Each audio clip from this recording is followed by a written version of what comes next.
One of the last things with engine oils that we run into a lot, in particular, is the weight of the oil. Uh, this is probably the number one.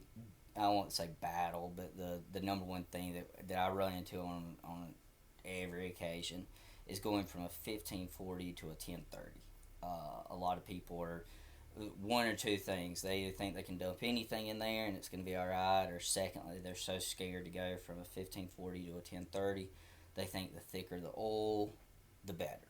And the way that I like to describe it is the additives are everything. Your additives in your oil. The base oil is just a carrier for the additives. The additives, and that's the reason why all oils are not created equal. The base oil carries the additive. The additive in the oil is meant to deplete. It's meant to fail. It fails so that your equipment does not. That's what separates one oil from another. The biggest thing that we do when I try to switch is we do it for fuel efficiency. You can get from 0.5% and at times 1%, but we are very adamant about the 0.5%. Over the road drivers can see 0.5% on 250,000 gallons of engine or fuel a year makes a big difference.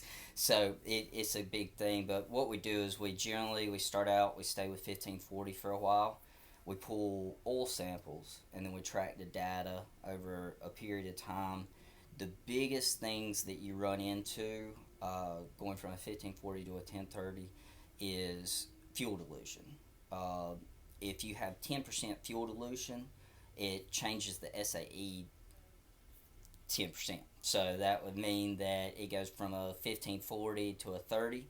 And so if your truck's used to a 1540, or that's the clearances that the engine was designed with, and you go to a 30, so we like to track the fuel dilution to make sure that you can make that jump safely. But that's really the only thing that stands a lot of times in the way. We do recommend certain years and above. So 2013s, and then we go in and we look and digest. But the reason why that it saves is because I tell people it's a lot like honey. You take honey cold pours really slow, takes a lot of effort. Honey warm pours really fast. It's the same thing in your engine. The thinner, the less viscous your oil is, the easier it moves through the engine, the less the engine has to work, the combustion process becomes easier, and the oil therefore goes through easier, simpler, and you burn less fuel. There's less resistance, so there's less fuel. So a lot of times we try to do this with over the road equipment more so than off highway. Due to the fact is, of course, like I say, is that the idle times and things like that. But once again, the most important thing in oil is the viscosity, and then next would be the additive packages. And what separates these oils is not how thick or anything that is.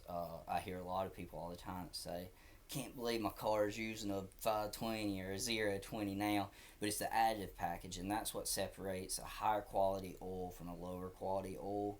Is that the base oil is the carrier, and the additives are what makes that oil last longer and be able to sustain inside your engine.